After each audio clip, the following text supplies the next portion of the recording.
ప్రకటన గ్రంథం 1వ అధ్యాయం. యేసుక్రీస్తు తన దాసులకు కనపరచుటకు దేవుడాయనకు అనుగ్రహించిన ప్రత్యక్షత. ఈ సంగతులు త్వరలో సంభవింపనై ఉన్నవి.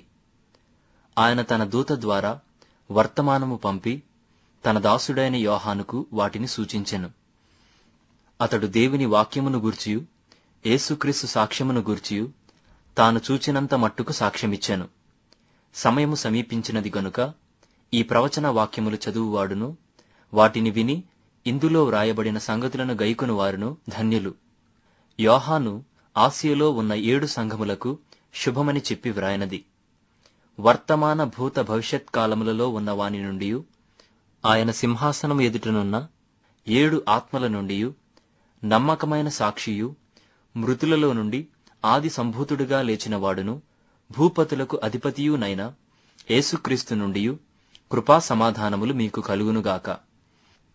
మనలను ప్రేమించుచు తన రక్తము వలన మన పాపముల నుండి మనలను విడిపించిన వానికి మహిమయు ప్రభావమును యుగయుగములు కలుగునుగాక. ఆమేన్. ఆయన మనలను తన తండ్రియగు దేవునికి ఒక రాజ్యముగాను యాజకులనుగాను చేసెను. ఇదిగో ఆయన మేఘారూఢుడై వచ్చుచున్నాడు. ప్రతి నేత్రము ఆయనను చూచును. ఆయనను పొడిచిన వారును చూచెదరు. భూజనులందరూ ఆయనను చూచి రొమ్ము కొట్టుకొందురు. అవును, ఆమేన్.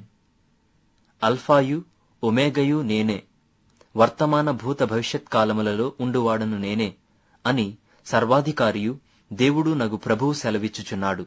మీ సహోదరుడను యేసును బట్టి కలుగు శ్రమలోను రాజ్యములోను సహనములోనూ పాలివాడునునైనా యోహానును నేను దేవుని వాక్యము నిమిత్తమును యేసును గురించిన సాక్ష్యము నిమిత్తమును పత్మాసు ద్వీపమున పరవాసినైతిని.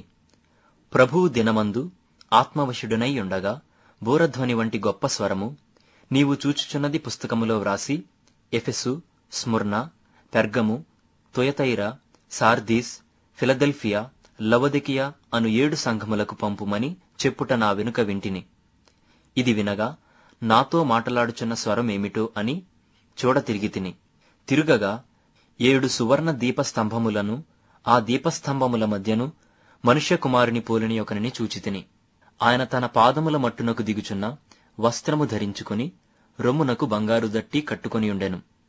ఆయన తలయు తలవెండ్రుకలును తెల్లని ఉన్నిని పోలినవై హిమమంత ధవళముగా ఉండెను. ఆయన నేత్రములు అగ్ని జ్వాలవలే ఉండెను. ఆయన పాదములు కొలిమిలో పుటము వేయబడి మెరయుచున్న అపరంజితో సమానమై ఉండెను. ఆయన కంఠస్వరము విస్తార జలప్రవాహముల ధ్వనివలే ఉండెను. ఆయన తన కుడిచేత 7 నక్షత్రములు పట్టుకొని ఉండెను. ఆయన నోటి నుండి 2 అంచులు గల వాడి అయిన ఖడ్గమొకటి బయలు వెడలుచుండెను. ఆయన ముఖము మహా తేజస్సుతో ప్రకాశించుచున్న సూర్యుని వలె ఉండెను. నేనాయనను చూడగానే చచ్చిన వానివలె ఆయన పాదముల యొద్ద పడితిని. ఆయన తన కుడి చేతిని నా మీద ఉంచి నాతో ఇట్లనెను, భయపడకుము, నేను మొదటివాడను కడపటివాడను జీవించువాడను. మృతుడనైతిని గాని ఇదిగో యుగయుగములు సజీవుడనై యున్నాను. మరియు మరణము యొక్కయు పాతాళ లోకము యొక్కయు తాళపు చెవులు నా స్వాధీనములో ఉన్నవి. కాగా నీవు చూచిన వాటిని, ఉన్న వాటిని, వీటి వెంట కలుగబోవు వాటిని, అనగా నా కుడి చేతిలో నీవు చూచిన 7 నక్షత్రములను గూర్చిన మర్మమును, ఆ 7 సువర్ణ దీపస్తంభముల సంగతియు వ్రాయుము. ఆ 7 నక్షత్రములు 7 సంఘములకు దూతలు, ఆ 7 దీపస్తంభములు 7 సంఘములు.